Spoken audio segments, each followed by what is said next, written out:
Hey, Kristen, how's it tracking? With Carvana Value Tracker. What else? Oh, it's tracking. In fact, Value Surge Alert trucks up 2.5%. Vans down 1.7%. Just as predicted. So, we gonna... I don't know. Could sell, could hold. The power to always know our car's worth. Exhilarating, isn't it? Tracking. Always know your car's worth with Carvana Value Tracker. This episode brought to you by Progressive Insurance.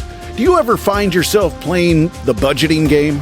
Shifting a little money here, a little there, and hoping it all works out? Well, with the Name Your Price tool from Progressive, you can get a better budgeter and potentially lower your insurance bill too. You tell Progressive what you want to pay for car insurance, and they'll help find you options within your budget. Try it today at Progressive.com. Progressive Casualty Insurance Company and Affiliates. Price and coverage match limited by state law. Not available in all states.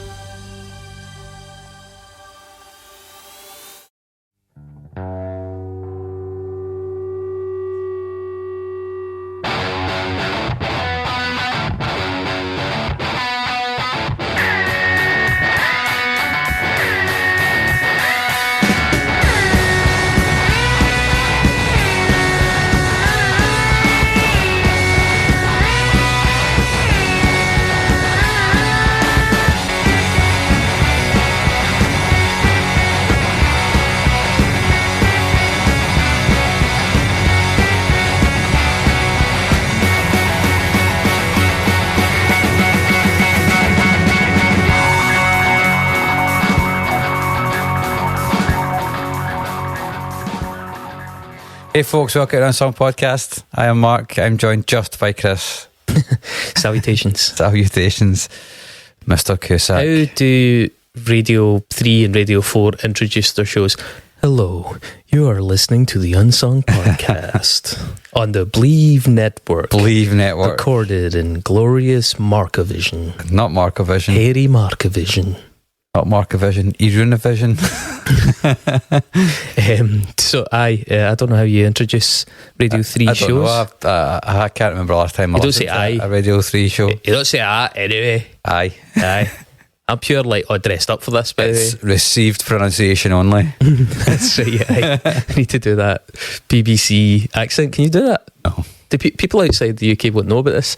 There's like a cliched, polite British English accent that was the received pronunciation thing, which was designated as neutral enough that everybody could follow it, right? Yeah. Back in the day, you would get, and today on the news, you would have bombs have been falling in Coventry. Yeah, exactly like that, more or less. And that would be the thing that would be for your war announcements. the 50s. Attack announcements. Attack, you're correct. Sorry, I misspoke. Did not pick that up. Undermined your entire argument there by saying war instead of attack. Now, everything else that you mentioned is invalid. Just need to check my signal. Give me a second. Hey. Yeah, so this week, Highbrow, which is not going to go down well on the socials, I don't think. Cheers. But we'll see. He's got some wine. I'm driving, so I'm just... Can I be honest? On the water. On the sparkling water at the Perry. Can I be honest? Listeners, that's Ribena. You've undermined your entire argument. I need to be focused. I need to be dead focused for this one because I've got a lot of stuff. Yeah, there's a lot to say about this chap. He's created a lot of music, a lot of compositions rather, but I don't think we're going to focus on all of them today because there's quite a lot. We're going to unavoidably focus on a number of them. Do you want to take a swing at his name? Arvo Pärt. No, wrong in both counts. Wow. Perfect score of 0 there. Nice. So it's Arvo, not Avro. Avro. I did hear that in a couple of places. It was like no, and apparently it's pronounced Pärt. Okay. Now, one document did say P-E-A-R, as in like Pärt, but then the BBC has been saying Pärt, as in Perry. Yeah. Perry at mine. But yeah, Arvo Pärt. Nice. Arvo Pärt. The Estonian composer.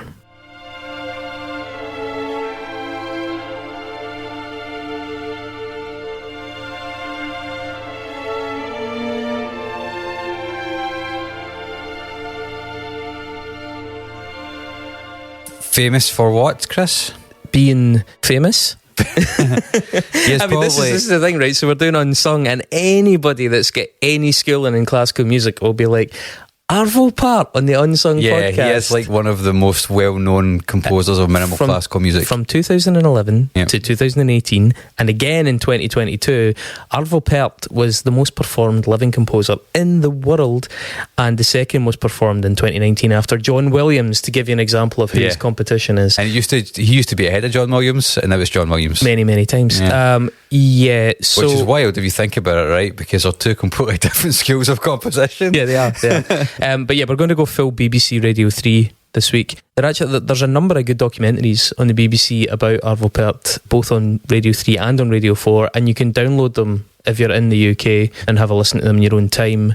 BBC Radio 3 is The Listening Service, hosted by a guy called Tom Service. It's from 2011. That was particularly useful. Kind of walks you through the theory of it, which I am way out of my lane when I'm trying to talk about classical music and musical theory.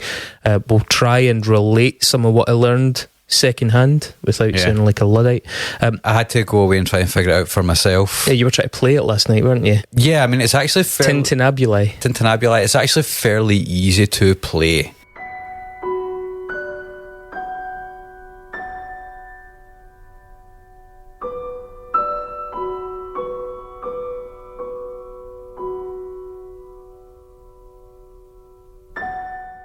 That's the thing about it, right? Try telling that to the world's best violinist. That's the thing about it, right? It's simple to play.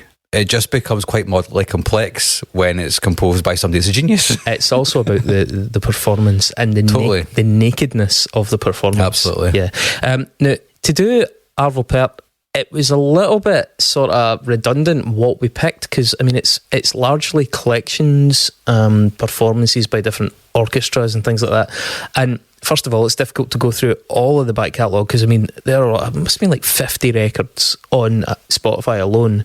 I got into Arvo Pärt courtesy of a birthday present from my friend Jordan Killiard, who may or may not listen to this episode. He could probably be talked into it. Jordan put me onto this, and rightly so. And I can actually, now that I know who's a big fan of Arvo, I can actually understand how Jordan probably got into it as well. But he got me the best of Arvo Pärt by Classics for Pleasure from 2004. So that's the one that I came at this from. I do want to sort of get this out here now as well. We'll talk about the different schools of music and sort of eras of Arvo Pärt's career.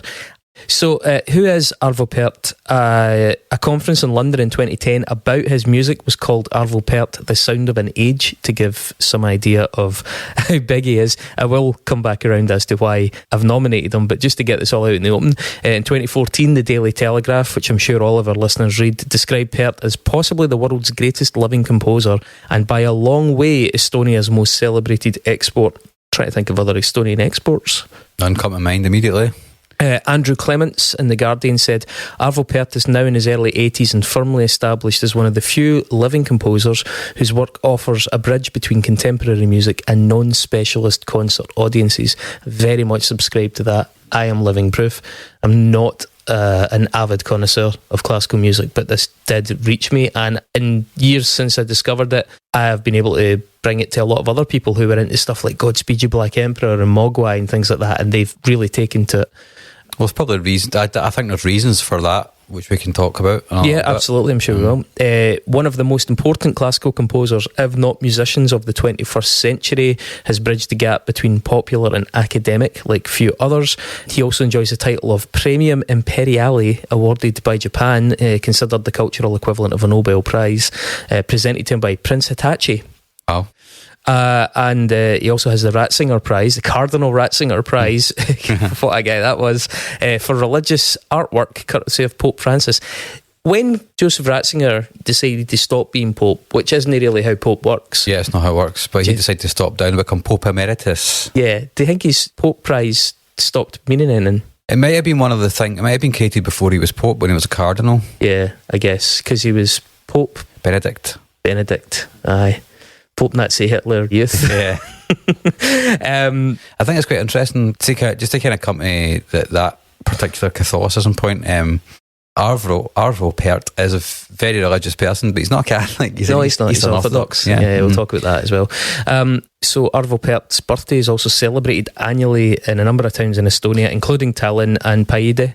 There is no compositional school that uses his work, and he does not actually teach, but his works, and especially that Tintinnabuli thing that we'll talk about, has been very influential. We'll come back to it.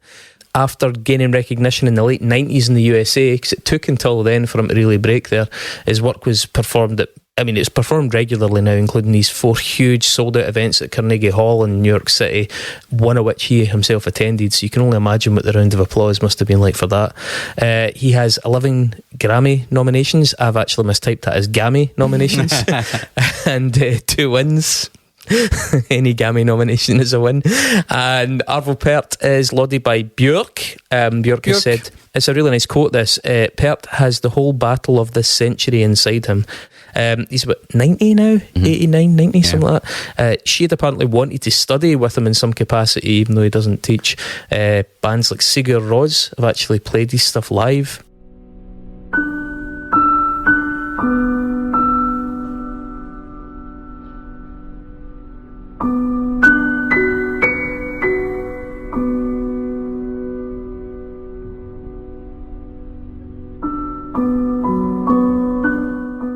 Mogwai show their love from, especially around, I think, the Come On Die Young, the really minimalist stuff, and some of the stuff on that B-Sides compilation that they did.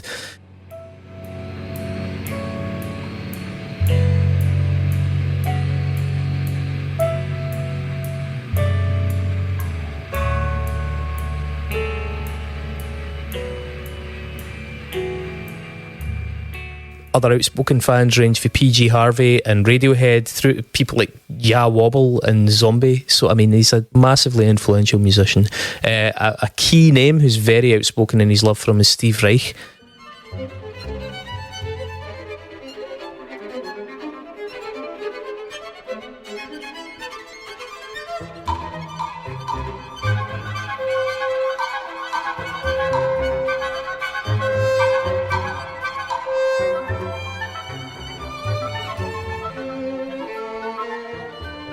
One of the other neoclassical, right enough, but classical artists that has kind of bridged into the mainstream somewhat, or at least into alternative genres.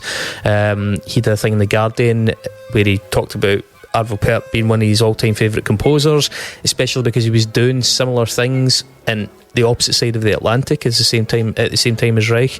Reich has said that Arvo Pärt is a year older than me, and I know that he was aware of my music when he was living in Estonia, but a friend showed me a score from 1964, the same year as Terry Riley's In C, and a year before Steve Reich's own It's Going to Rain. It's a completely serialised piece of music in a C major scale.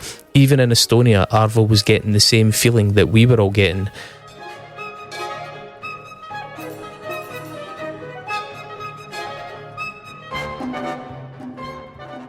They've since become friends, and Reich says, I love his music and I love the fact he is such a brave, talented man. He became involved in the Russian Orthodox Church at a time when that was dangerous, and for the last 20 years he has written religious music for ensembles that might have existed in the Middle Ages. He's completely out of step with the zeitgeist, and yet he's enormously popular, which is so inspiring. His music fulfills a deep human need that has nothing to do with fashion. And I think those are all really pertinent observations of the guy, because he is very, it's definitely at odds with a lot of trends. I think obviously, as with almost any breakout successful artist in any genre, some of his mass appeal was met with criticism, for it being perhaps too broad. Many postmodernist composers have been vocal about his decision, which we'll unpack, to move away from the challenging stuff and challenging listeners as they see it to this very sweet, delicate stuff that he now creates. For what it's worth, when asked to reflect on his own success or story, Arvo Pärt has replied, my life is a river and I am a boat being borne along the current. I cannot relate to my life as a story, as a sequence of events, because I cannot get off the boat in order to see where I am. I do not see myself as moving forward or going backwards. Very nice. Philosophical. Yeah, probably stoned as fuck. See, this is the problem. I should have kept the swearing out of it in case we snare any of those Radio 4 listeners, but that's them gone. Yeah, well, it's our podcast, maybe we do what we want. That's the Mary Whitehouse demographic out the window. Out the window. We've talked about some basics of the guy, okay? So compared to how well covered his music is, or how prevalent his music is, his life is remarkably underreported, and Pärt himself admits that he's forgotten a lot of it. One thing I found that I thought was quite useful, there's a graphic novel called Between Two Sounds by an artist called Jonas Sildre. It's on Plough Press if anyone's curious about this, and it follows Arvo Pärt's life, cultural, political and personal. Fittingly, at times the artwork is very, very minimalist as well. It includes, for example, at one point little images of a little boy on a bicycle circling the town square endlessly around this speaker on a tall pole. This was a real thing where he grew up, and it was so that he could just listen to the music that was coming out of that speaker, albeit the music was the stuff sanctioned by the Soviet authorities in Estonia at the time. But yeah, born September 11th, 1935 in Paide, in the very centre of Estonia. Estonia was actually independent at the time of his birth, but that lasted until 1940, and the Molotov-Ribbentrop Pact that saw Germany and the USSR basically divide Eastern Europe between them for the first years of the war until, Germany pulled a fast one. His birth father was in his words, a powerful, muscular man. I think they think he was an actor. They don't know a lot about him. His parents separated and his mother remarried the son of their landlord many years later. His stepfather's brother was a musician with a fairly considerable musical library. The apartment itself had a grand piano in it. I do want to point out the grand piano was apparently a St. Petersburg make. That's going to be relevant in a second. The mid-range, I thought this was a very interesting detail. The mid-range on that piano was apparently very worn. Like, the piano wasn't in the best condition.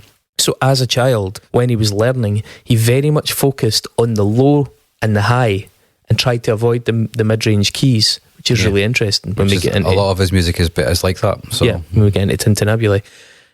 He remembers the arrival of the Germans in 1941, and they spread through the town, occupying every space in people's homes. So 3 soldiers alone moved into the piano room in Arvo Pärt's house.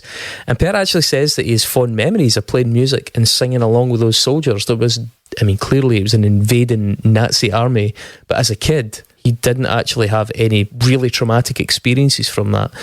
When things took a turn for the worst was when the Russians drove the Germans out. So, the Russians bombed the shit out of Estonia in the 40s, ostensibly to attack Nazi troops, but often also in areas where no army was present. And it was seen as a bit of a punishment for Estonian resistance and Estonians welcoming the Germans into their homes and things like that.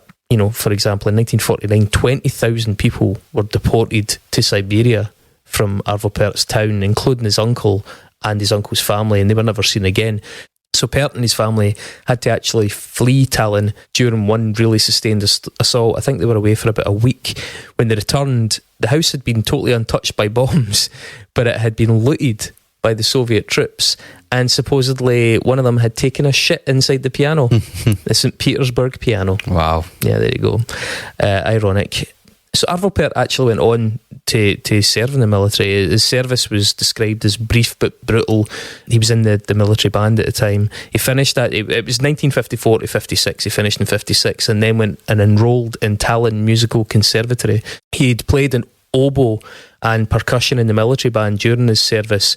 It was said of him, he just seemed to shake his sleeves and the notes would fall out at the time. And he actually worked as a sound engineer for Estonian radio for almost a decade, 1958 to 1967. Estonia at the time was apparently enjoying a generation of really talented modernist composers. There was somebody called Aino Tamberg.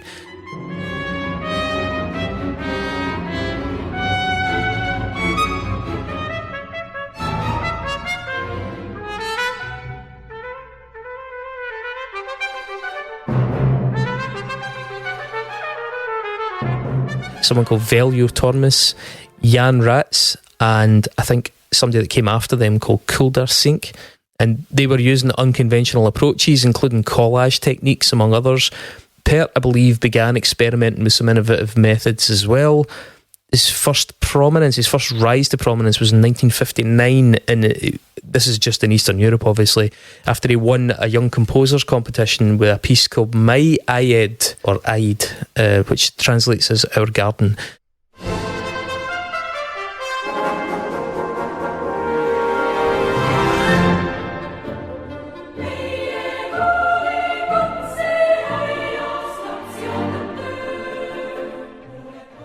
And he won that again in 1960 with, excuse me here, but Mailma Sam, which translates as the world's stride.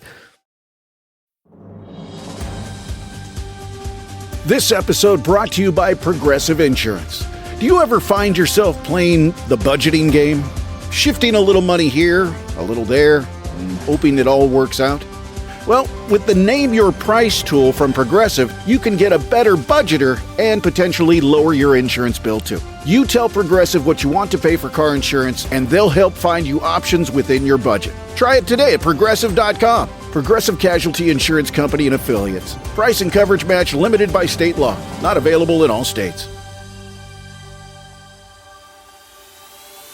Now, you'll notice that Steve Reich made mention of how brave he was. And to me, when I was nominating Pärt, that was really one of the things that I wanted to try and platform, because I think he's a very interesting character, a very principled guy who had very difficult periods of his life. Not all of his life. I think he's had quite a pleasant later life, from what I understand, but certainly had some really arduous moments in it. He had a really thorny relationship with the Soviet Union, to say the least.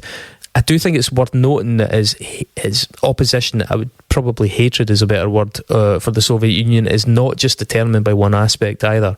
So we did mention that his own family were persecuted and ultimately killed by the Soviets when they were deported to the gulags. He's a deeply religious man, which we've also touched on and we will come back to. He rejected the strong oppression of religion under the Soviets. As a principled man, he objected to the political and social repression and the crimes of that system. And as a musician, he pushed back against the total lack of creative freedom under the Soviet Union. To look at those in a wee bit more detail in terms of the USSR versus his family, going back to his youth, following that German invasion and the Russian response, it was on Stalin's command that those tens of thousands of people were deported from Estonia to Siberia. That was a reprisal. That was a punishment. Stalin had a knack for that. When you look at the Holodomor in Ukraine as well, a lot of that was reprisal. That was forced suffering. And it's described as that left a thorn in his soul and a strong sense of revulsion towards the foreign powers. In terms of his music, there's a publication called Estonian World that's written in Estonia, on the border of the huge red empire, the Iron Curtain was weaker, and thus the echoes of modern Western composition techniques could be heard. Pärt became fascinated by them, the more so as they provided the opportunity to express his defiance to the regime. Problems soon developed as the environment in which Pärt lived considered Western influences to be the enemies.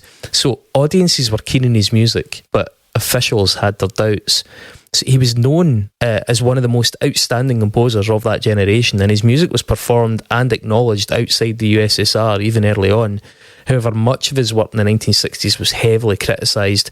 There's a neoclassical piece called Partita, and especially a piece called Necrologue.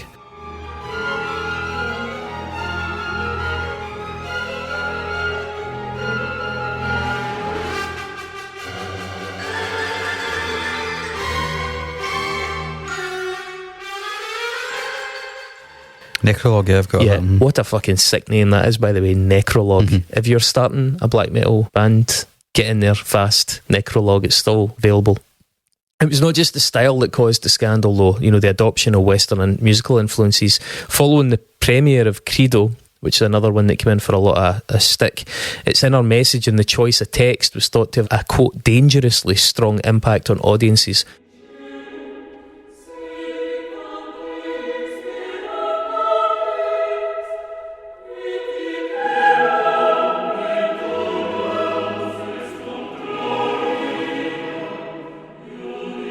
By example, you know, when the piece was performed for the very first time, the audience demanded a full repetition of it. It really met with rapturous acclaim. Within its text, Arvo Pärt basically confessed to being religious, which was very, very frowned upon by the Soviet Union at that time. Credo was basically banned as a result, and Pärt, as well as his music, fell into disfavour for several years. There's a really interesting chapter that emerges here, and certainly if you were making a biopic of him, I'm sure you'd have a lot of fun casting this next character. So his clash with a guy called Krenikov. In 1948, Joseph Stalin appointed somebody called Tikhon Krenikov as General Secretary of the Union of Soviet Composers. That's a very fucking Soviet Union phrase, isn't it? General Secretary of the Union of Soviet Composers. And that's a position he would keep until the collapse of the Soviet Union in 1991. Krenikov was highly critical of Pärt's necrologue for apparently adopting, quote, serialism, which he saw as a creeping Western influence. Now, that's Steve Reich's somebody that highlighted that as well. I was going to highlight that actually. Before this thoughts in my head, before we move any further ahead, I think it's really interesting that he's Estonian, and I totally understand the whole porousness of the border there, because Tallinn is just a ferry ride away from Helsinki, which is the West, you know. So I think there's probably quite a lot to be said for the Western influence creeping in via that, because it is so close. Like the curtain is porous across that sea. But yeah, pretty much all of Pärt's early compositions between the 50s and 60s were all influenced by 12-tone serialism and other avant-garde techniques. A little bit about serialism, it was pioneered by Arnold Schoenberg.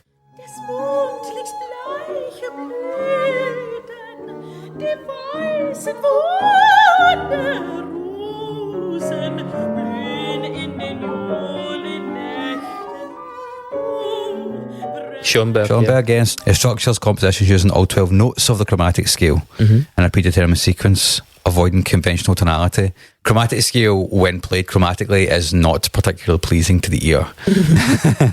And you can do that just by playing up one fret on the guitar neck. It's got utility, of course, but it's not, let's say, fun. See, some of the music that was coming out, not just his, but on that theme, was pretty caustic. I don't think caustic's not even the word, like pretty jarring. Atonal. Yeah.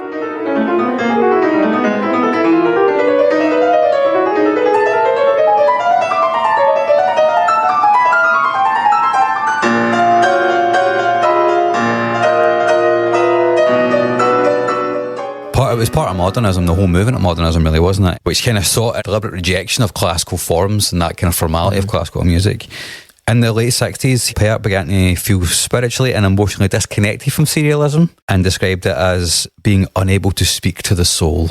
Yeah, well, that's going to lead to a very interesting phase of his life, which we'll talk about in a wee bit of detail. So that serialism thing was seen as being a Western influence.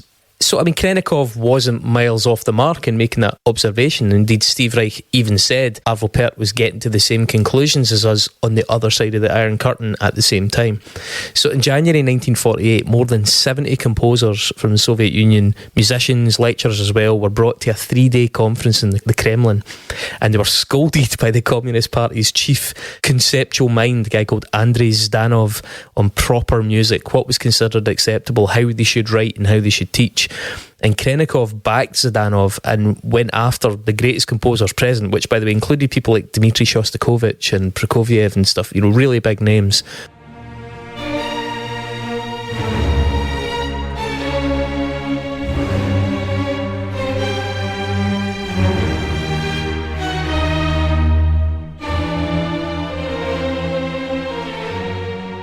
Years later, though, Krenikov suggested, this is to the BBC, that he had no choice.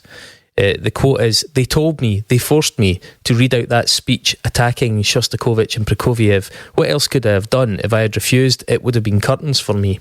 Now, on the face of it, I'm like, that's probably fair. Everything I know about the Soviet Union was like, you didn't have a choice. You weren't asked to do these things, you know, or if you were asked, it wasn't like you had an option in your answers. You either do it or you fall out a window. However, Krenikov's beliefs seem less coerced than that suggests when you dig into him a bit more. Following the fall of the Soviet Union, he said, quote, "It was a betrayal by our leaders. I consider Gorbachev and his henchmen, who deliberately organised persecution of Soviet art, to be traitors to the party and the people." In another interview given to the newspaper Zavtra, he described Stalin as a genius, an absolutely normal person, tolerant of criticism. Here's a quote from him. "Stalin, in my opinion, knew music better than any of us. As in classical ancient Greece, so too in the Soviet Union, music was one of the greatest importances to the state. The spiritual influence of the greatest composers and artists in the formation of intelligent and strong-willed people, first of all through radio, was huge." And in an interview with a pianist called Yasha Nemtsov in 2004, in Moscow, Krennikov claimed that composer Mieczyslaw Weinberg, when arrested by the secret police, had been discharged immediately because of Krennikov's protection, and that the same had been done for a composer called Alexander Veprik, who was also arrested by the secret police.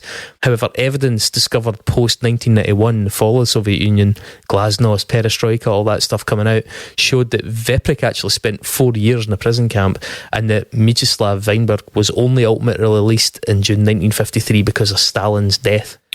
So Krennikov was evidently a true believer and a proper fucking wrong'un as well. Yeah. So as a result of many of these clashes, these ongoing clashes with the authorities, Pärt was actually banned from travelling. He was stuck where he was. Enraged at one particular assembly in 1979, Arvo Pärt turned up and delivered what's described as a caustic speech, and certainly an unquestionably risky public rebuttal to the Soviet Composers Union, whilst wearing an absurdly long-haired wig.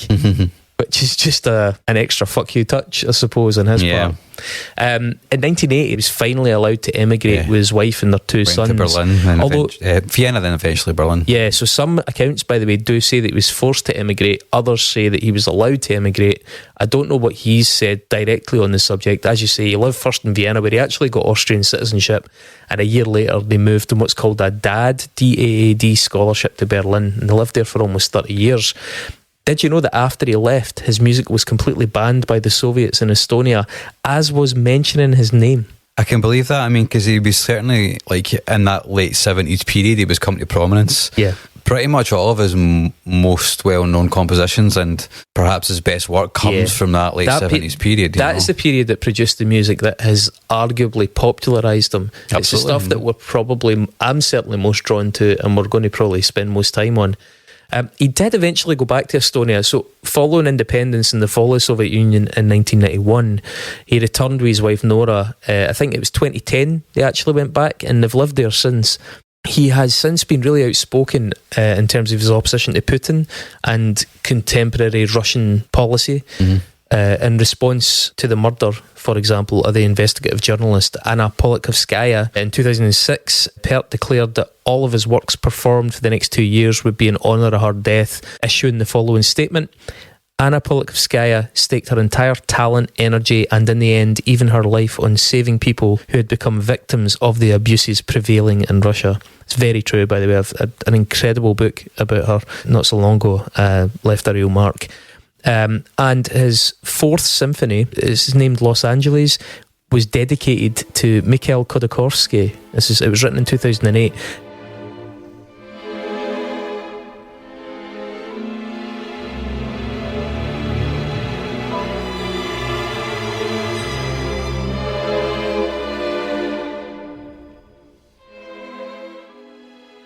Mikhail Khodorkovsky is also known as MBK for shorthand. MBK had gotten super rich in the 90s. After the fall of the Soviet Union, he acquired Yukos oil, made an awful lot of money, but he's seen as being a really benevolent to found Open Russia, for example, which was a way to try and modernise Russia and a way to try and nurture true democratic reforms in the country. And unsurprisingly, he was relentlessly targeted by Putin from the start of Putin coming to power. MBK was jailed in 2005 on an almost certainly manufactured embezzlement charge and given a 9-year sentence, which was then later increased. But he was actually pardoned eventually in 2013 and exiled. Arvo Pärt called this publicly a lynching. MBK is often known as the Kremlin's leading critic in exile to this day. Now, you mentioned a period that came towards the end of the 60s. These are called the years of silence, or the years of crisis. So we'll go back to that for a second. So following his experiences with the Soviet censors, and as you said, his growing disillusionment with things like serialism, he endured a period known as the years of silence. Some people do call them the years of crisis. These saw the final renunciation of the modernist techniques that he'd used so far, and as a result, eventually led to a radical change in style. His biographer, Paul Hillier, has observed that, quote, he had reached a position of complete despair in which the composition of music appeared to be the most futile of gestures, and he lacked the musical faith and willpower to write even a single note. And Pärt has said himself, "I didn't know at the time that I was going to be able to compose at all in the future. Those years of study were no conscious break, but life and death agonising inner conflict. I had lost my inner compass and I didn't know anymore what an interval or a key meant." In 1970, during the years of crisis, he was totally despondent because of this creative block. He said that he went out in Tallinn and actually asked a street cleaner what he would do if he were a composer in Pärt's position. And the street cleaner's reply was supposedly, "I would love every note." And he said he really took that to heart. It became something of a mantra going forward. He also spent many hours in libraries during that period studying religious music and actually copying out by hand manuscripts of work in the hope that he could somehow reconnect to the inspiration. He said he was striving to find a simplicity of vision. He only wrote 2 original works in those 9 years, and one of them was never released. We'll talk about the one that was. However, during that time, he did continue to score films to support his family. And that's a really interesting detail about this guy. He was a very prolific film scorer. Yeah, in Estonia for sure. Huh? Yeah, so despite his friction with the authorities, Arvo Pärt was one of the most productive and highly valued composers for film in Estonia throughout the 60s and 70s. He's done more than 50 movies in that era. I'll give you some names. Yukuaru, which was 1973. Diamonds for the Dictatorship of the Proletariat in 1975 by a guy called Grigory Kromanov. No idea whether that's ironic or not, I doubt it. Navigator Pirks from 1978, and then he also did music for loads of animated films as well. He worked in film because he actually felt the lack of oversight by that odious composers union that just wasn't there when he was doing the film stuff. He was able to mess around as well. He started doing things like tape manipulation and to create noise. But in 1976, a track called Für Alina announced his return and was also the first real example of, true Pärtian composing.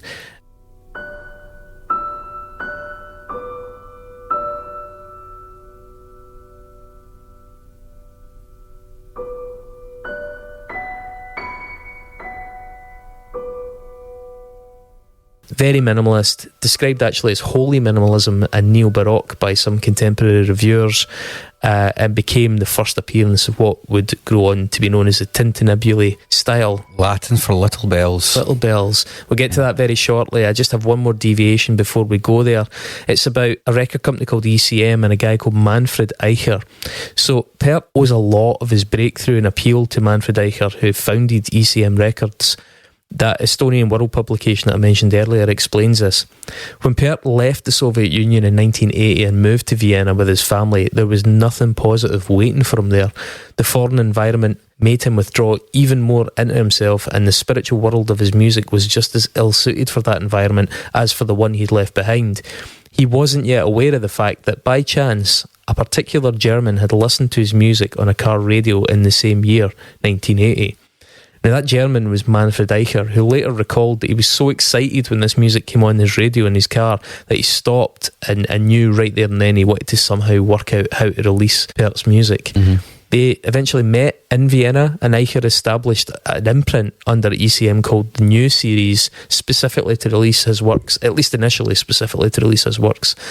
When they released Tabula Rasa in the autumn of 1984, it was a real statement and marked a significant turning point for Pärt's story.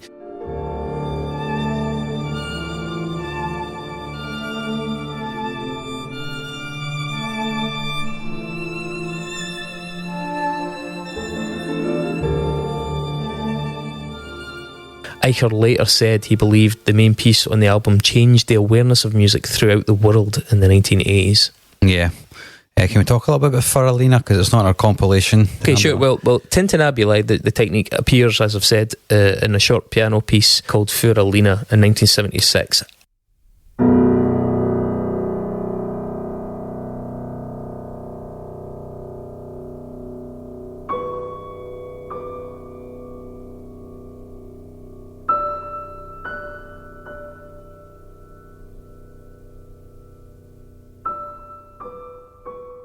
Well, not always short, but initially short. And yeah, as Mark says, Tintinnabuli, it comes from Latin for tintinnabulum, which is little bell. Mark, I've got some really interesting quotes from him on it. It's not simply a musical technique. At least in his mind, it's not simply a musical technique. He describes the two voices that we'll explain it as: my melodies are sins, and the tintinnabuli are the forgiveness of my sins. And so I think his works to him in this format are a complex dance of a deeply religious nature. So it's also described as an ideology. It's I think a very personal and deeply sensed attitude to life, based on his Christian values, religious practices, quest for truth, all that kind of stuff. The first Tintinnabuli works were composed and premiered in Soviet Estonia, so those religious aspects contributed towards controversial reviews and further confrontations with Soviet officials. We'll talk a bit about the technique here, but Tintinnabuli can be defined as a distinct technique which in essence unites two monodic lines of structure, melody and triad, into one inseparable ensemble.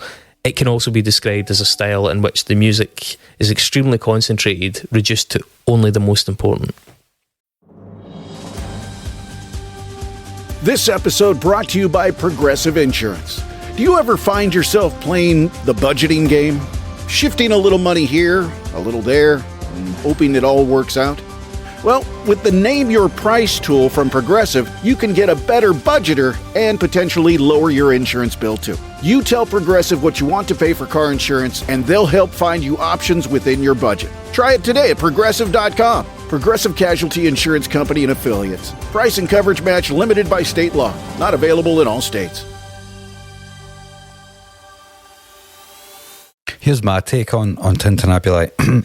I think the whole point of it is to create a place of stillness and contemplation within the music, using these two voices and the very, very strict harmonic and melodic rules to create something that's deeply reflective, both sometimes in the way that the music is played, and we'll talk about one of the songs which references a mirror directly, and it feels like a mirror when you listen to it.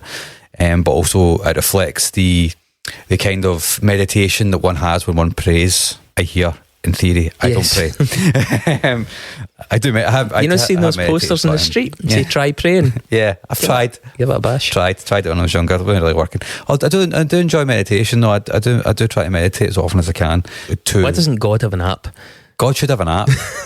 I'm sure the Destiny Church has got a God app. I mean, if he's up there, he's missing a trick. That AI is going to become that, really. He's older though, he's kind of been left behind by the whole technological thing. Actually, well, I mean, he's everywhere at all times, so he can never get left behind. In all spaces at all times. Burning all the Teslas. Yeah. So at the core of Tintinnabuli, the way that I see it is, as you said, there's two voices, the melodic voice and the Tintinnabuli voice. The M voice and the T voice, which is what I will refer to them from now on as. The M voice and the T voice. No, the T also doubles for triad, doesn't it? Yeah, but we need to unpack that a little bit. But so the melodic voice is usually a stepwise, they call it a stepwise diatonic melody. So it's moving through a chosen scale and is often slow and reflective. The way that I was able to kind of internalize this is like, so your M voice is just a stepwise scale, and I'll explain exactly what I mean by that in a wee second. And the T voice, the Tintinnabuli voice, the triad, is 3 notes in a triad: the root, the third, and the fifth. To bring this into some context, think about the C major scale. I pick the C major scale because it's the easiest of all scales. It's got no sharps and no flats. It's C, D, E, F, G, A, B.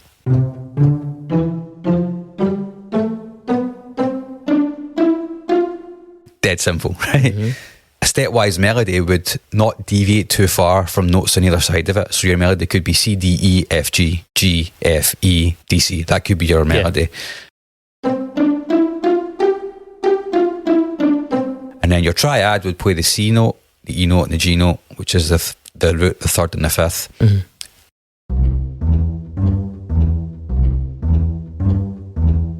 Dead simple.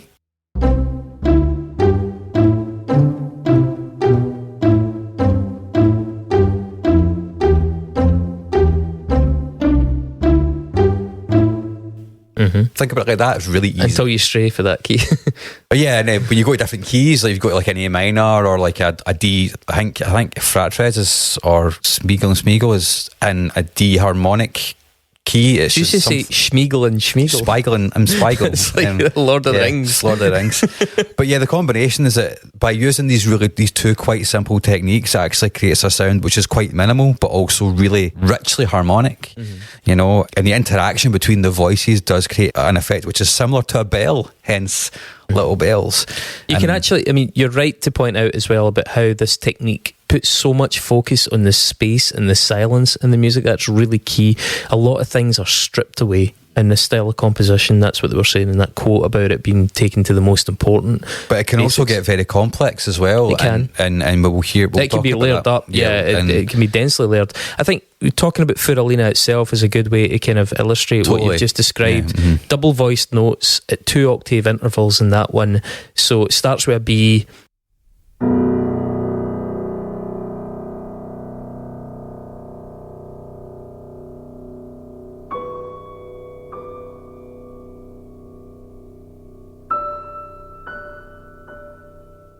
And the 2 octave interval thing continues as it rises. There are no bars, there's no tempo. It's been described as being closer to musical sentences. And what happens with these sentences is they purposefully get one strike longer each time. So they start as 2 notes, then 3 notes, then 4 notes. It goes all the way up to 8, and then it starts to work its way back down again. And as you can imagine, that then creates all these different overlaps with that triad at the bottom, and so you got all these different melodic and harmonic effects happening. That top voice that Mark's described, which is the right hand on the piano, performs that melodic journey, while the lower voice, the T that you're talking about, remains confined within that triad. Those 3 notes, 3 central notes. Yeah, and those the cool thing, which when I was trying to play it on guitar, is that you can actually play, even though you've only got 3 notes, because those 3 notes are always in harmony with the rest of the notes in the key that you're playing on the right side. You can actually come up with some really complex bass line parts, or not actual bass, but I suppose you could actually play in a bass, I suppose, but you come up with some really complex drones and stuff like that, which can deviate quite dramatically from the core melody. So it does create, like I said, a rich harmonic field.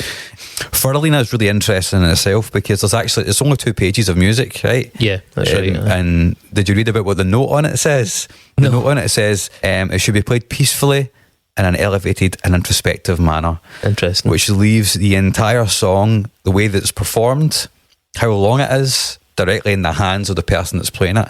So there is the version that I heard on Spotify, which I genuinely fell in love with, is by Alexander Malter. It's called For Alina Extended Version. It's 10 minutes long. Yeah. Usually when you look for this song, it's going to be about 3-4, but this composer's really taking his time with it, and it's slow and melancholic.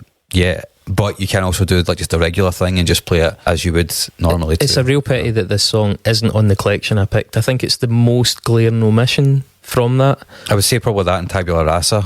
Yeah, true. It was first played as we said, in 1976 by a group called Hortus Musicus, which is an ensemble that was formed in Estonia. It was described by Radio 3 as a mandala of Pärt's new music, crystalline yet epic. As we said, it doesn't have a time signature. The physicist Carlo Rovelli is a big fan of Pärt, and speaking of the piece, described listening to it as time seeming to stop, especially that elongated version that you're talking about. I think you do get a lot of that with his music. Which, to bring this up as well, the name Für Alina deliberately references Beethoven's Für Elise.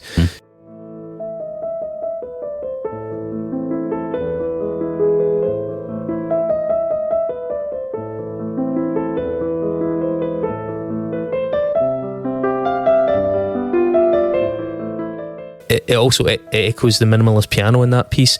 Alina was a real person. She was a young friend of the family. Her family had broken up, and the daughter went to England with her father, and the work by Pärt was dedicated to the daughter, but it was actually meant as a work of consolation for the girl's mother, who apparently was acutely missing her daughter. Given the subject as well, when you listen to it, it really has a music box quality to it that I think seems to sort of intentionally evoke mournful recollections and a mother sitting in an empty child's room. There is something quite haunting but tender about it. Yeah.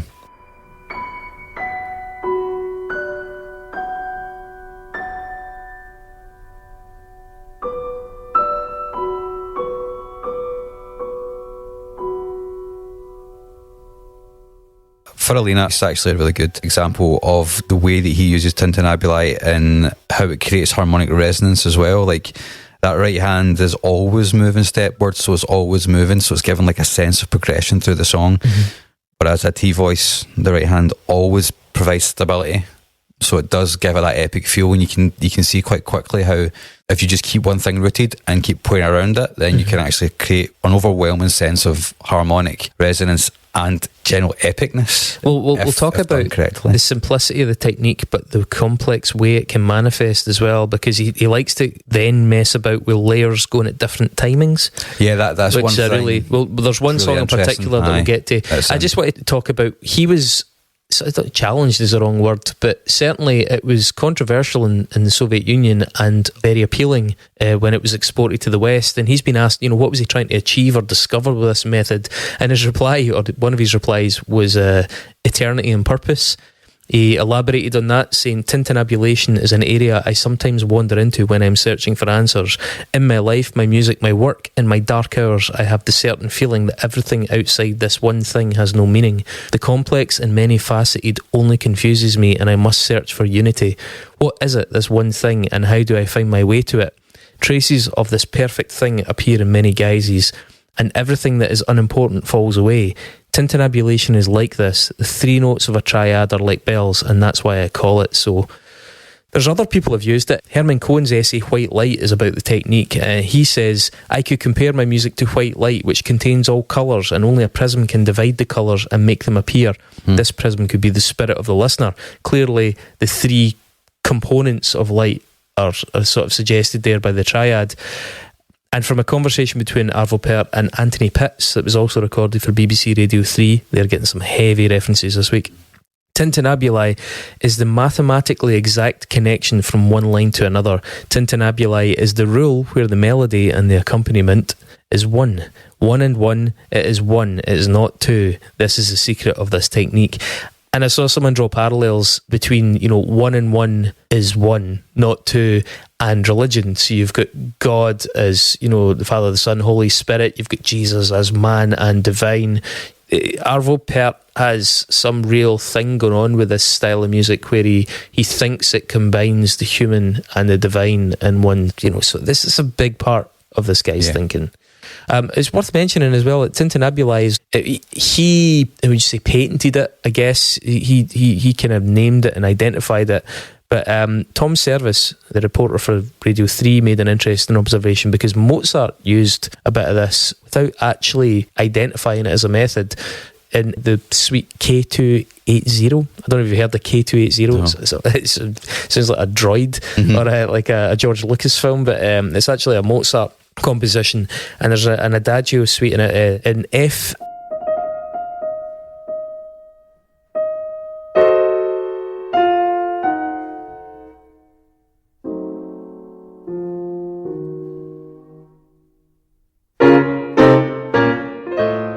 Pärt actually highlighted that track in his own work, Mozart Adagio. He was like referencing it. This is from 1992.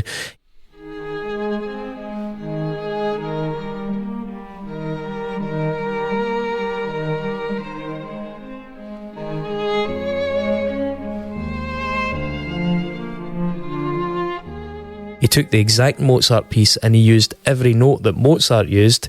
It was converted to piano, violin and cello, but his focus on the tintinnabuli emphasised the effect of it. At the end of the piece, there's also a really long pause and then this very unsettling chord.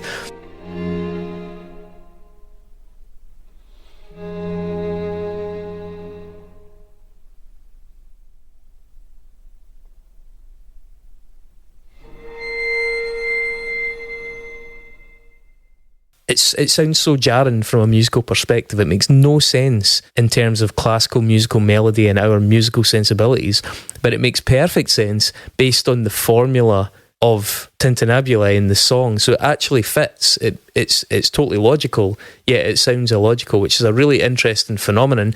And people have compared it to him placing a question mark at the end of something that Mozart had previously resolved. Yeah. But yeah, so there you go. You can identify it going back through history. It is there, but nobody had ever taken it to anything like the extent that Arvo Pärt took it. Now, I think we should maybe give a little bit more of a detailed nod as well to his religion here, because it is such a big part of his story. He's a devout Orthodox Christian. He renounced Lutheranism for the Orthodox Church in 1972, just when he married his second wife, Nora. I do want to highlight the distinction of Eastern Orthodoxy versus Russian Orthodoxy. That's worth taking a moment, because given Pärt's politics, Eastern Orthodoxy effectively encompasses Russian Orthodoxy to some extent. But, for example, that's a wee bit controversial, because right now many patriarchs in the Russian Orthodox Church are seen as being complicit in things like the endorsement of Putin. I think if you look up Patriarch Kirill, he's a particularly notorious example. So Arvo Pärt is Eastern Orthodox, which does have many, many, many similarities with Russian Orthodoxy, but it's not exactly the same thing. However, saying that, supposedly he owns a house somewhere in Essex, and it just happens to be close to a Russian Orthodox community. So maybe he is happy to worship with them, but I would imagine he also probably has certain serious reservations about that church at the moment.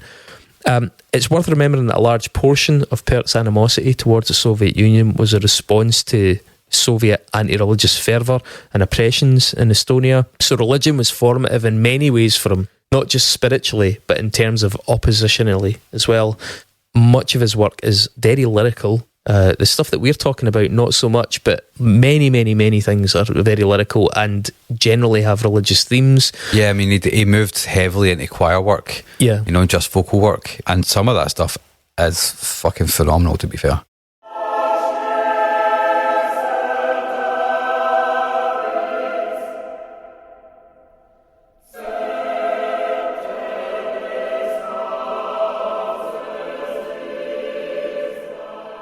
It's very, very interesting. I don't know that it's hugely musically rewarding at times, but so the association is not just in terms of the lyrical content, it's the musical technique as well. It's reminiscent of, I think it's called the Notre Dame School, and also a lot of Eastern Orthodox music. If you've listened to Gregorian chant, you'll hear how fascinated he is with, Gregorian chant. St. Vladimir's Seminary in the USA has actually founded a research field called the Arvo Pärt Project. They're trying to attempt to uncover, let's say, platform some of his less celebrated compositions, which tend to be those linked to Orthodox tradition. But despite the religious nature of his work, people have theorised about how has it managed to kind of avoid, bouncing off people. And I think one theory that seemed to have the most weight to it was that his own evident love for music, and that music, aside from the religious aspects of it, overcomes the sort of ideological boundaries that might make it a little bit inaccessible to a secular audience. There is so much warmth and humanity and so much love, not just in his playing of it, but just the way it comes across. We'll talk about how that is undeniable, given how a lot of this music has been used in society since. Talk about that shortly. A few notable religious works if you want to hear them. Magnificat and Tiffany's. I've got notes on Magnificat because it was on that collection and I fucking love it.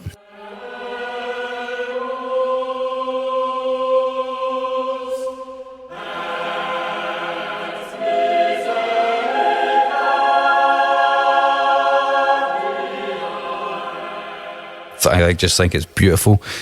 When he took that turn into choral work. When he took that turn into choral work in the 80s, this is a really good example of, yes, this is from 88. Of deploying Tintinnabuli for voice only. So to give a bit of background, you spoke a little bit about Gregorian chant. In those wilderness years, that was one of the things he studied, and Tintinnabuli is his way of doing a version of Gregorian chant on stringed instruments. But this particular vocal work leans heavily back into that, I think. To me, it's really, really spiritual. There's a lot of use of drones in it with the voice, which is a theme in a lot of his work, and I can see why a lot of people who are into post-rock and all that kind of thing would gravitate towards this, because he uses drones and deploys them magnificently.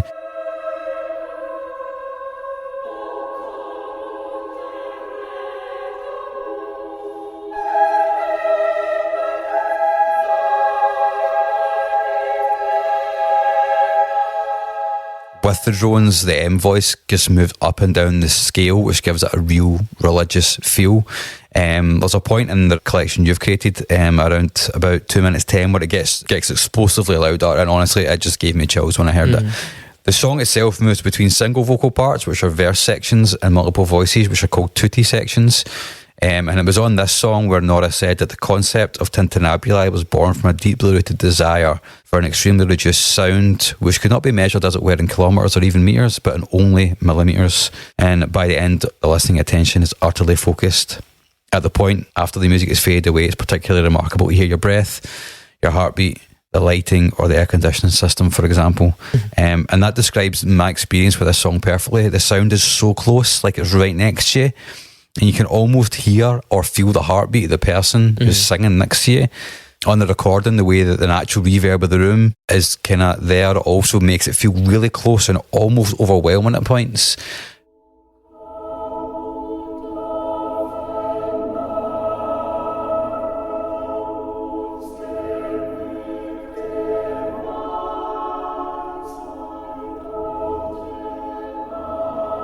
You know, I think a lot of people, when they get into classical music, sometimes think about the one thing that made them go, oh, I understand why this was for religion.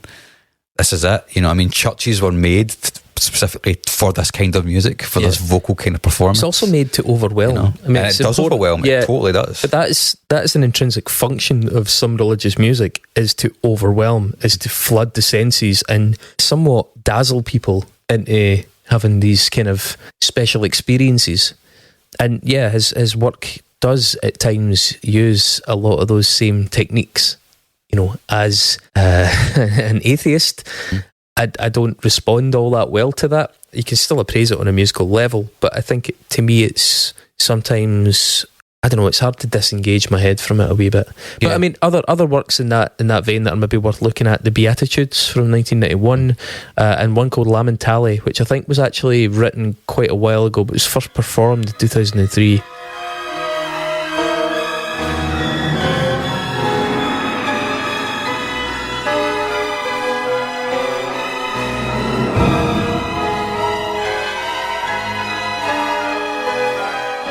They're some of the more interesting and striking pieces. Yeah.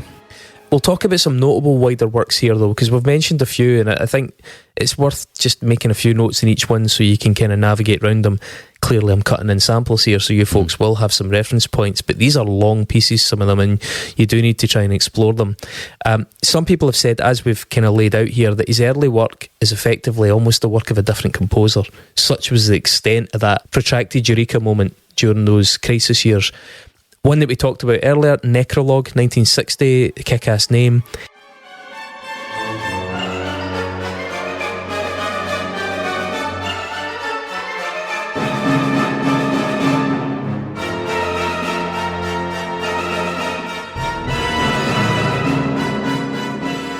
He became a fan of the 12-tone system that Mark described, for courtesy of Arnold Schoenberg. This was the first ever Estonian piece written with this system, and he would use that system again in 68 for that song Credo that got him in quite a lot of trouble with the Russian authorities, the Soviet authorities. Symphony number 1 from 1963. It starts so dramatic and brash, it's dissonant, it's oppressive.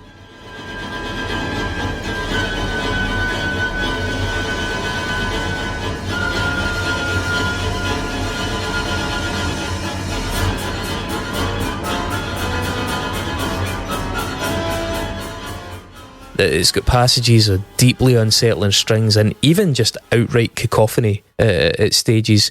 However, it uses a lot of dynamics. It drops into near silence, and I would describe it as pastoral melodic relief, as in the track Perpetuum Mobile.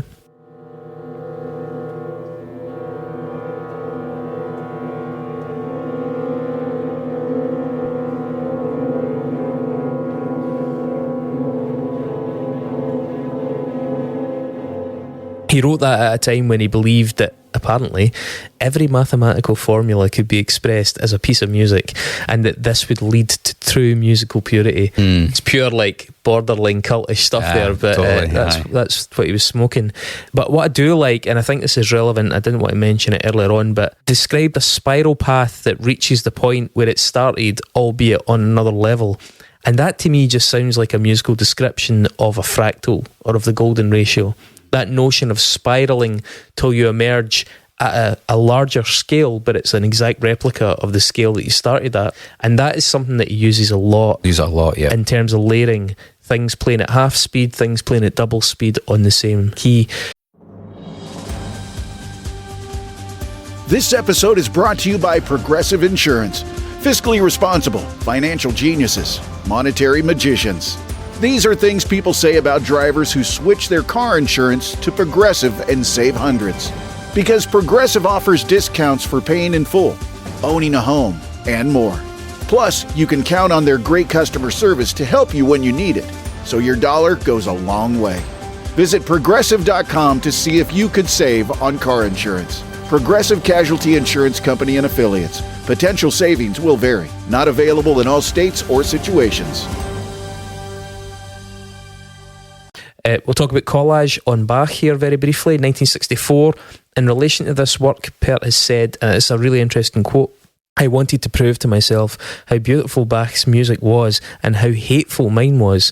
I was convinced that through this musical sacrifice I could gain a clearer vision of my own contradictions."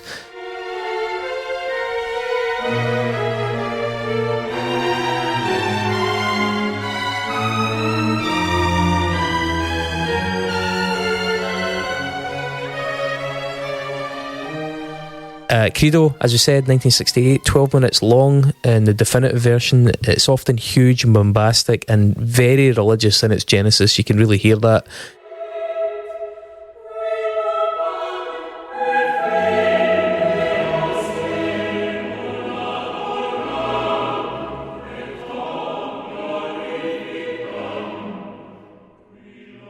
Genesis, bit of a pun there, I suppose. Elsewhere, though, in the song, it's warm, it's very layered in a Gregorian fashion, with little moments of his triad piano creeping in between those voices. Yep. Symphony number 3 from 1971.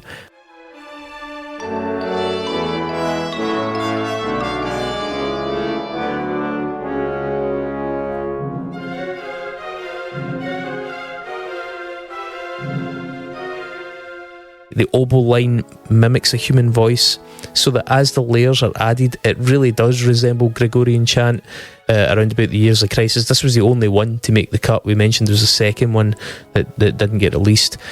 It exhibits his shift to a more minimalist and yearning sound. Occasionally in the track, though, it comes crashing in with these really dense church organs and brass kind of explosions.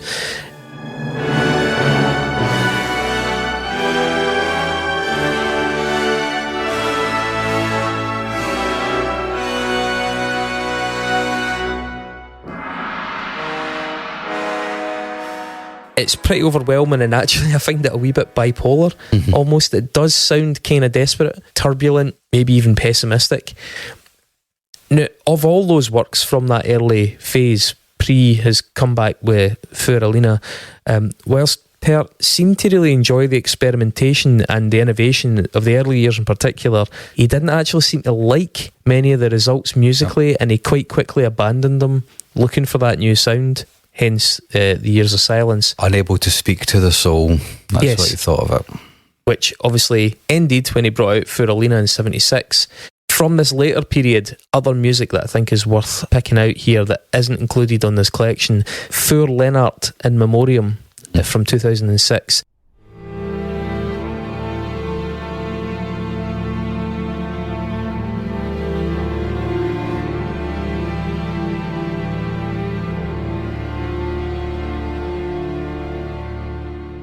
This was actually composed for Lennart Meri, the late Estonian president, and it was performed at his funeral service. Remember I said he was a radio engineer? They'd actually worked together on the radio as young men, and he went on to become the Estonian president. It's predictably mournful. It's got a beautiful use of accordion and a really deep pipe organ in it. It's profoundly melancholy, but is less than 7 minutes. I think it's one of his more accessible pieces.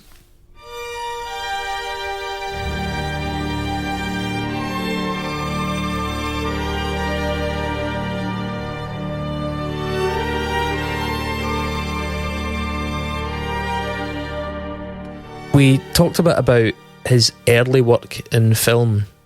I think we need to now also refer to his sudden the propagation of his work in more recent cinema, basically since 2000 in a big way.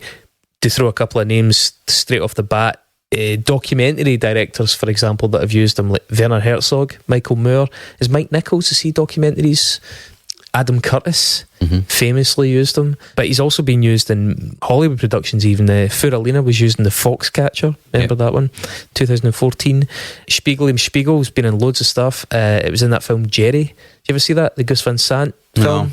So it's part of that Death trilogy that Gus Van Sant did. It features Casey Affleck and Matt Damon. It's a true story. It was two friends that just went out on a hike and ended up getting lost in the desert and dying. It was also in conjunction with Elephant, and was it the Kurt Cobain one? Is that the third part of the trilogy? I think it was. Spiegel was used in Auschwitz, the Nazis and the Final Solution, which was like a kind of documentary series from 2005, quite famous. You're bound to have seen the cover if you've got a streaming service especially.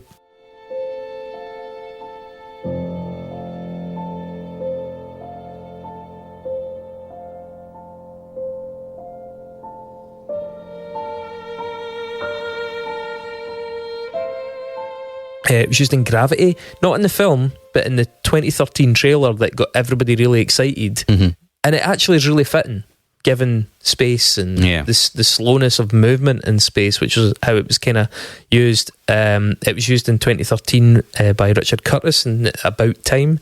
It was used in Century of the Self by Adam Curtis.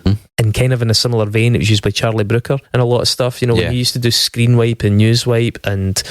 You know, that review of the year, what was it he called that again? Yeah, it's just a yearly wipe, was it not? Yearly wipe, something like that. Yeah, so he would use Arvo Pärt stuff a lot when things were getting pretty dark.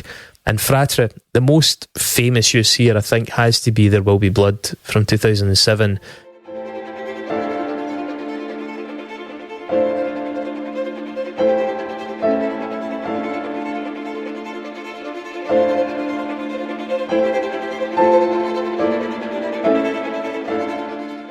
The complete song scores the entire wordless opening scene and is such a key part of that film. I mean, it's a scene known for being very Stanley Kubrick in style, and that's kind of how that's achieved in a very similar way at the start of 2001 AD. Yeah. Big, bold musical piece. There's no dialogue, nothing. You're just watching this thing unfold. It's really, really powerful. Actually, you know, the score for that film wasn't eligible for an Oscar. It was Johnny Greenwood that did it. And there was loads of celebrated stuff in it, but it couldn't be put forward for an Oscar because so much of the music had been used previously, including some of the Greenwood stuff. Yeah, they don't like that at all. Yeah, and the thing is, it was such a glaring omission at the Oscars that year because it was the soundtrack that was arguably the most key to the beauty of the film, the success of the film. Other uses of Fratre: A Knight's Tale, weirdly, in 2001. It was also used in that Auschwitz series. It was used in The Wonder by Terrence Malick, and it's actually music that really, really suits Terrence Malick's style of filmmaking.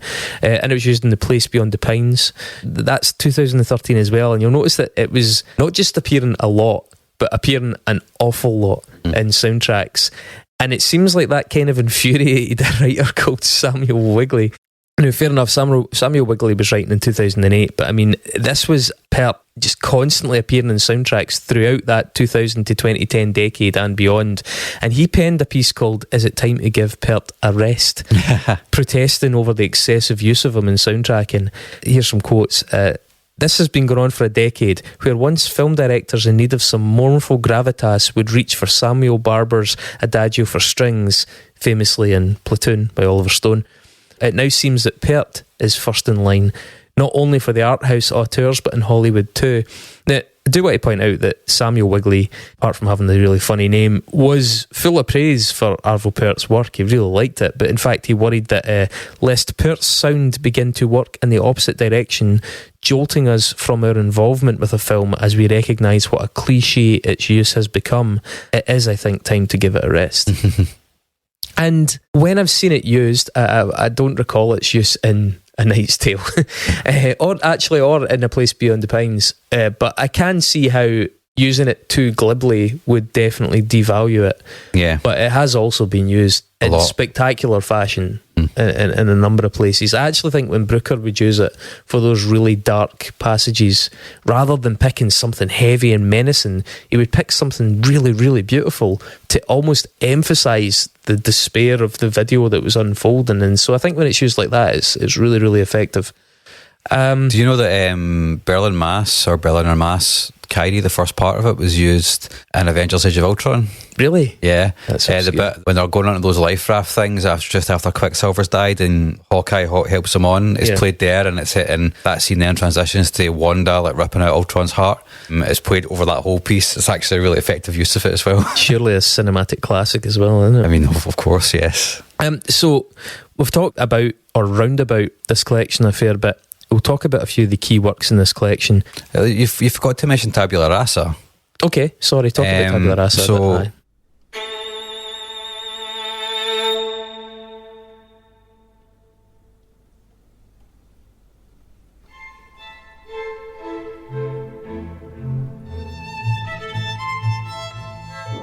it's a double concerto for 2 violins, prepared piano and strings.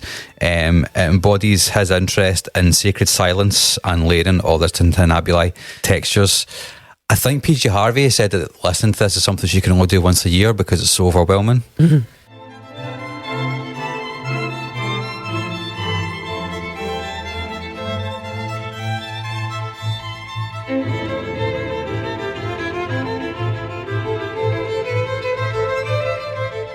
It's like an evolving, expanding and contracting series of melodic figures which are interwoven with that triad accompaniment, and it does achieve a really deeply spiritual quality.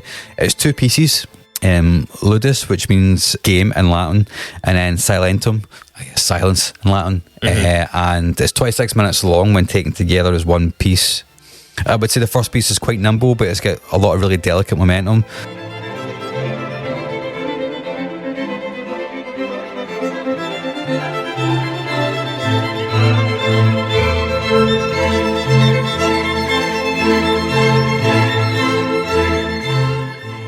Soloists pop in and out. It goes to silence and comes back out of it quite often, and then when the orchestra comes in, it plays that T voice, which gives it almost a kind of breathless feel when it's playing a slower thing. All the violins and stuff are playing really quickly.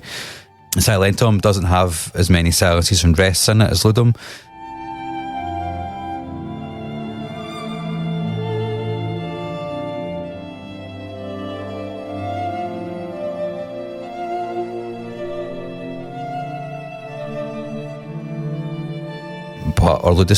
But it is somewhat slower and develops on the melodic ideas of the first song.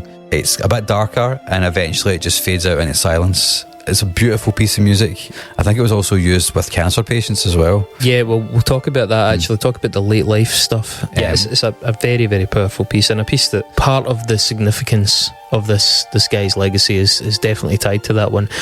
His wife spoke about the impact it had on an audience with the quote, "Never again have I experienced the silence that took over the assembly hall after the premiere of that song live." Yeah, that's crazy. Yeah, I'd love to hear that live.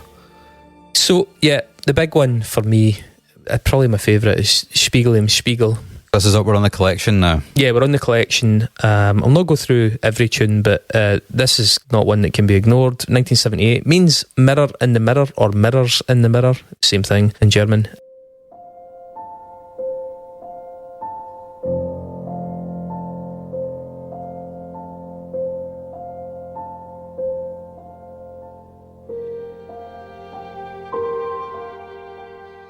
Actually, the title is making reference to a plane of reflection.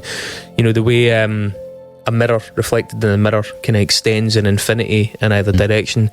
There's interesting insight in the way the melodic inversion, you know, the rising melody versus the falling melody, it could continue indefinitely, much like a reflecting mirror. You know, there could be no end to it. The song's in F major key. It's in 6/4 timing. This tune was actually commissioned. It was commissioned by a Russian violinist called Vladimir Spivakov, and then it was performed by him and a pianist called Boris Bekhterev. I think you can see a video of them doing it.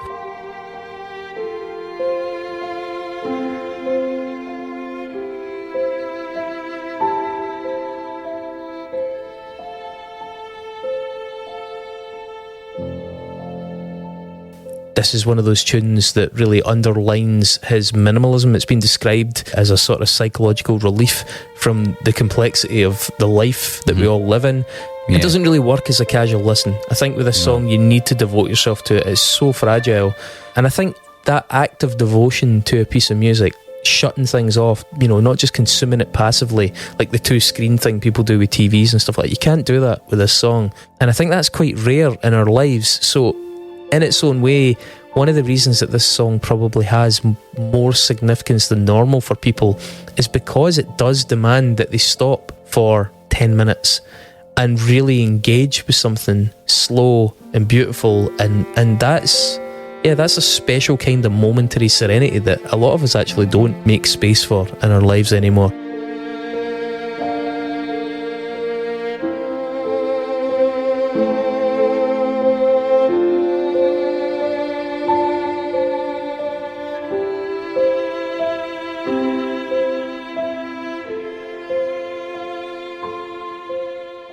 We were talking earlier on about people playing this stuff, and the violinist Tasman Little, a concert violinist, she was asked to record Arvo Pärt for EMI in 1993, and she had been playing his stuff at that time, but apparently that was very rare, which is obviously in stark contrast to his profile just 10 years later.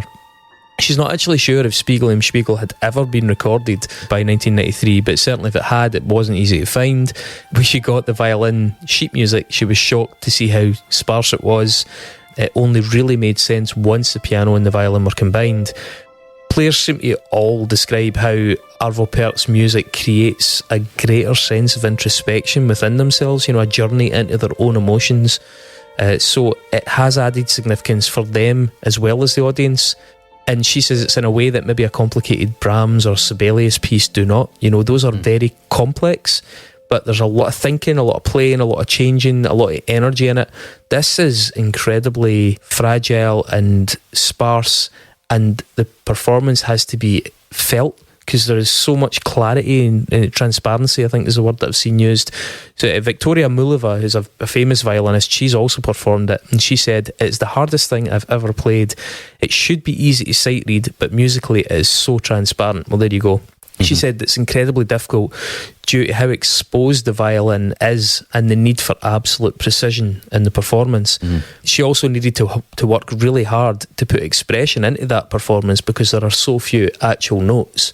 And she's described how she could really sense suffering and pain in that music that she actually related to because she had her own experiences with Soviet era Eastern Europe. By the way, did you know that Spiegel im Spiegel exists for banjo and harmonica? Wow, yeah, that's very cool. I think the song is truly like a mirror. The piano that leads it, as the T voice, is played constantly, repeated over and over and over again in the right hand. The 3-note variation does change occasionally, but it's just this, if you want to call it a series of melodies, it mostly is a one melody with occasional changes, but it feels like it's repeating endlessly. Whilst the violin plays the M voice, the melodic passage, and it slowly echoes the T voice. Occasionally the left-handed piano will come up in the lower octave and double up what it's playing, and when that happens, it does give it a kind of weird tension. When I heard this song, and when I do listen to this song, I feel like I'm being suspended in time, as if I am caught in a box of infinite mirrors where one moment is just stretched out into eternity. If you've ever seen Under the Skin, it's a bit like those cutaway scenes where they're suspended in the liquid, and she's kind of got her victims coming towards us, the way everything happens slowly, and it's dark but tender, and there's a melancholy to that song for sure. One that I'd like to mention. This episode is brought to you by Progressive Insurance. Do you ever think about switching insurance companies to see if you could save some cash? Progressive makes it easy. Just drop in some details about yourself and see if you're eligible to save money when you bundle your home and auto policies. The process only takes minutes, and it could mean hundreds more in your pocket. Visit Progressive.com after this episode to see if you could save. Progressive Casualty Insurance Company and Affiliates. Potential savings will vary. Not available in all states. Is Festina Lente, actually written in 1986.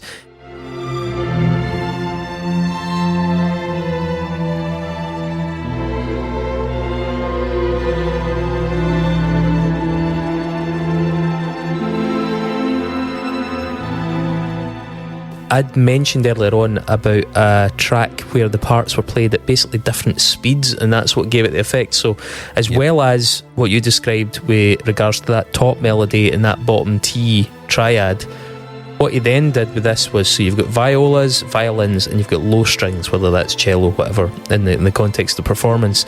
But the violas in the middle are doing what's basically the main theme, the normal tempo for that. Whatever they're playing though, the violins are doing at twice the tempo, higher up the register. And whatever that the violas are doing, the low strings are doing half the tempo in the lower register. So you have this, as I said, that kind of golden ratio fractal thing happening where these are moving at different speeds, overlapping, occasionally marrying up, creating all these interesting harmonic effects and parts within them.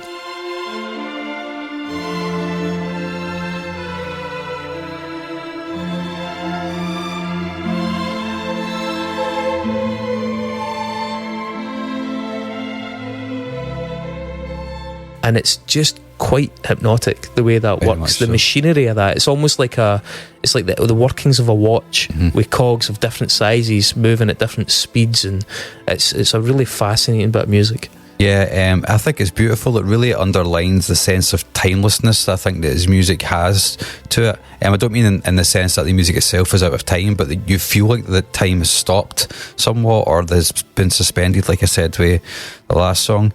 And that's kind of the whole point of this song. The whole point of this song is it's supposed to mess with your perception of time, I think. I found this quote on Listeners Club, a website, which kind of describes it better than I could. Pärt's Feste Lentina has been described as a musical hologram in which the whole is contained in each part. The piece is made up of a single melodic line which is heard at varying rates of speed. Long sustained tones in the basses are doubled by the violas and then again doubled by the violins, like you said. It's both fast and slow, and it's just a truly wonderful bit of music. Now, another one on here, which I'm almost reluctant to say too much about it because I think it's just so brilliant, is Fratre.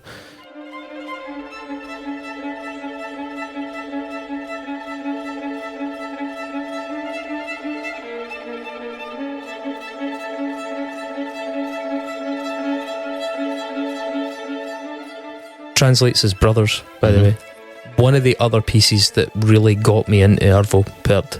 There's two versions of it on this. Yeah. I really like, I think it's the 1980 version that I like, which is much sparser of the two. The full version is nice, but again, with his music, I really feel so involved in it when it demands that I stop what I'm doing.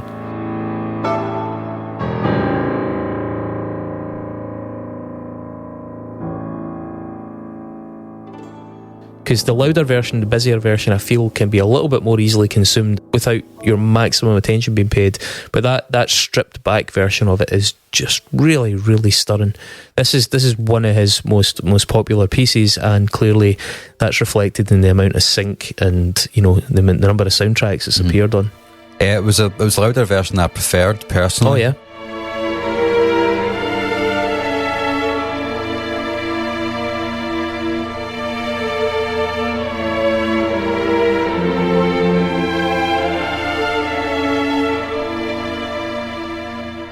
I think it's sublime. There's loads of uses of drones in that one, and the melodic voice it plays extended chorus sequences when it's playing.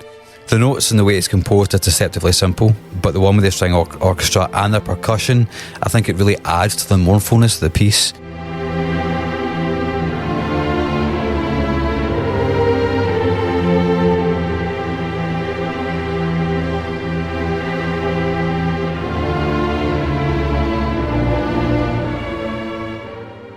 It's mesmerising, it's beautiful, and it's elegiac all at once. The low voices and the high voices are restricted to the D harmonic scale, and the A major triad holds it down. And that drone covers that A and E of the two of the three notes in that triad. In that version of the song, there's a small percussive break around 6 minutes 12, and it just roars back in. And at that point, I just kind of felt like my entire soul was just caught up in a struggle between stillness and movement. Yeah, I will agree that in that version of it, that break and that resurgence thing is very powerful. Yeah. Another track that's worth mentioning is Summer, 1976.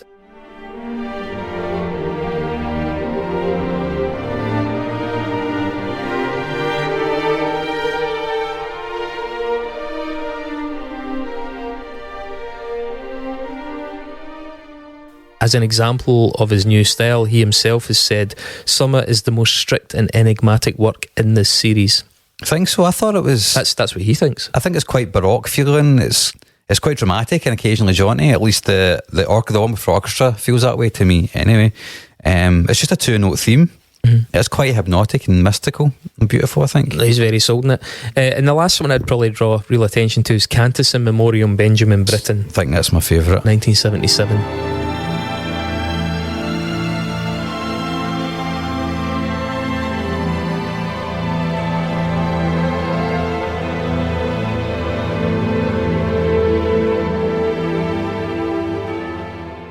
You know, he'd already started writing that in dedication before Benjamin Britten died. Nice. He was such a big fan of Benjamin Britten that he wrote this. Obviously, it wasn't meant to be in memoriam. It was just, Cantus Benjamin Britten, and then Benjamin Britten died, so it became in memoriam. Every instrument plays the exact same music, but at different speeds, or, as he's put it, levels of slowness. Simple melody over the triads. I think the double basses in this track play 15 times slower than the violins for the song to work.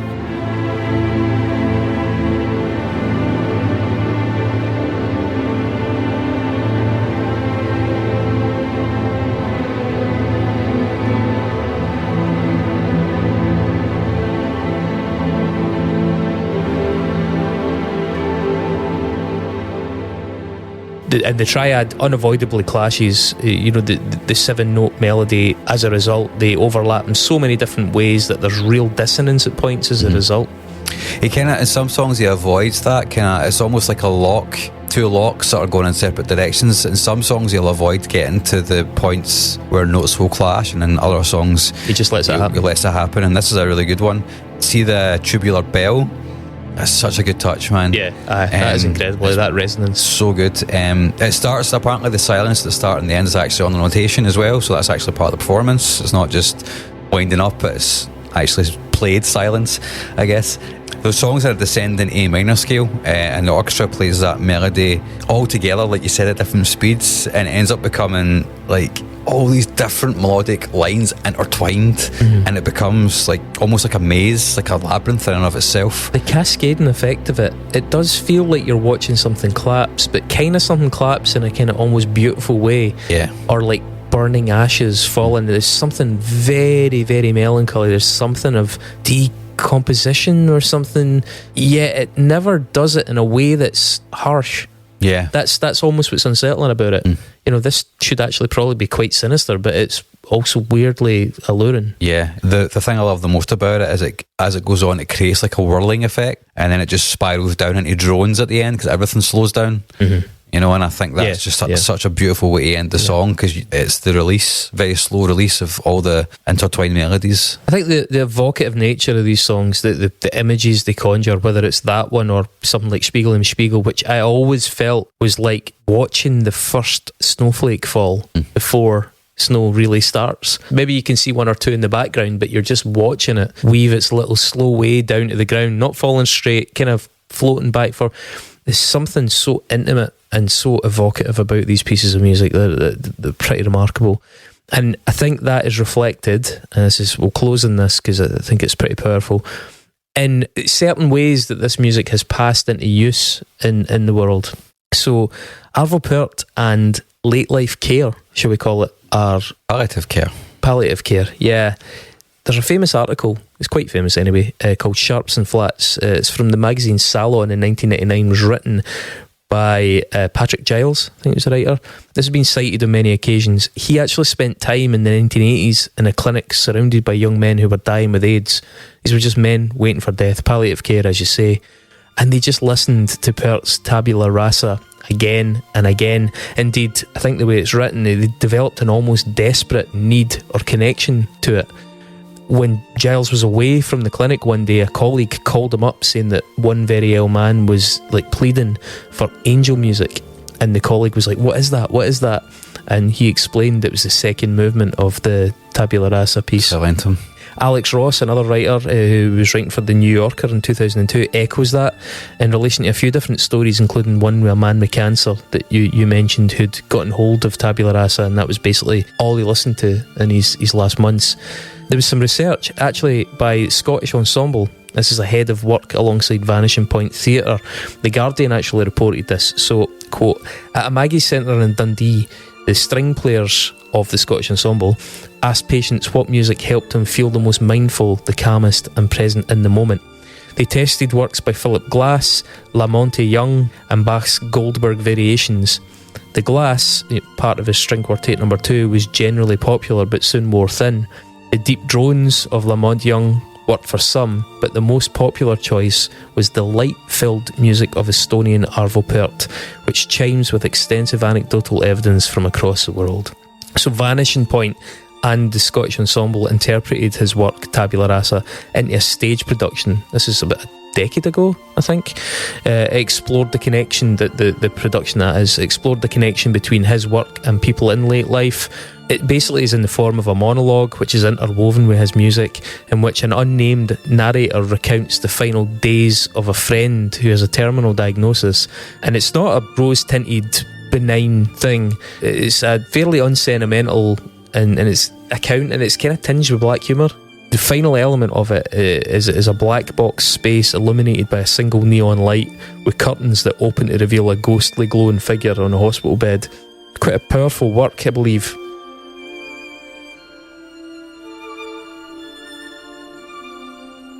And it just, a last thing that I noticed when I was listening through the various Radio 3 and Radio 4 programmes in this, one was from a show called Soul Music, and it went into Spiegel in a lot of depth, and it starts with something really powerful. They speak to a mother whose teenage daughter Samantha McFarlane and her friend Lorraine Wilson were murdered by the IRA in the Omagh bombing of August 1998, while the two girls were volunteering in an Oxfam shop. A week prior to their death, Samantha had specifically asked her mum to come into a room and sit down and listen to this piece of music, Spiegel. She told her, it wasn't just like, oh, listen to this. She instructed her, Mum, I need you to listen to this, and I need you to let the music wash over you so you really appreciate this. So clearly, when she died a week later, and they were making arrangements for the funeral, the mum chose this for the ceremony.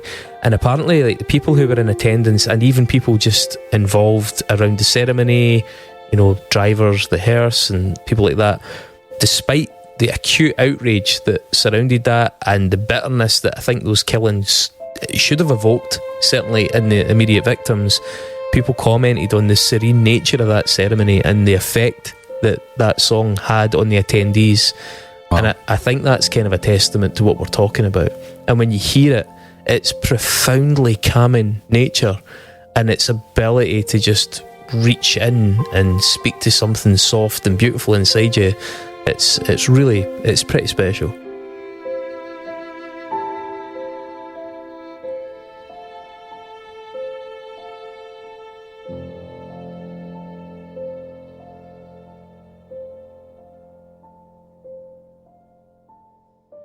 I think tabula rasa means clean slate, doesn't it? Yes, I think so. Let's clean the slate here then. That was awesome. Really enjoyed that. Yeah. What did you think about it overall? I thought it was great, yeah. Yeah. Had you heard them before? I definitely heard Spiegel in the context of movies. Yeah. But I hadn't really heard him at all. Even the stuff with the vocal I really enjoyed, So yeah, I think it will stick around. Bit highbrow folks, eh? Yeah. See how many people have stuck around to the end. I wonder if any Radio 4 listeners made it at the end of this. Well, if you are at the end of this and you have enjoyed this episode, then please consider subscribing at our Record Club level, which is the higher tier. Yeah, if you listen to Radio 4, you can afford the Record Club level. Exactly. So we've got a Patreon. It's patreon.com/unsungpod. And on that, you can support us by giving us some money. You can do it in two different ways. You can join our low tier, which is a AAA club. It's £4 a month. You get access to episodes a few days early. It's on Facebook. That's the kind of thing that Radio 4 users probably still have. We've got a Facebook group which you can join. Including us. Yeah, you can talk to us and bam us up directly if you want. Tell us how wrong we are. I don't think Radio 4 listeners bam people up. They might. I think you'll probably find they are quite particular about classical music. I think they sternly disagree. I don't think they bam you up. Andy can tell you some really interesting conversations he's had with people about classical music and Facebook groups who, let's just say this, it can get spicy. So you can do that. You can also get access to bonus episodes as and when they are created and appear, and you get rid of all the ads too, which is just wonderful. Yeah, that's true. And the Record Club It will mean that you get a curated album of some description in your inbox each month. We have a library of them. We buy them direct from the bands and or the labels, so that your money helps support us and helps support them directly. It is literally tens of thousands of times the revenue they will get from you streaming their music, and they can put it to either paying off credit cards or making new stuff. So please consider doing that. If you're a Radio 4 listener, we've got some absolutely banging Scandinavian black metal we can get in your inbox ASAP. Yes. Mark, next week I have an idea. Okay. What's the idea? So have you ever heard of Julie Christmas? I have. She's been on this show before. Yes. Via Cult of Luna. Famous, or somewhat famous, cult famous, for her work in Made Out of Babies. But I would like us to focus on a different record by her called The Bad Wife. Okay. The Bad Wife by Julie Christmas. Bad Wife. It's the name of the project as well, I believe. Okay. And it's great. Okay. Done deal. Thanks for coming with us. I'm going to polish off this Ribena Chianti and get ourselves up the road. See you next week for Julie Christmas. Chin chin. Goodbye.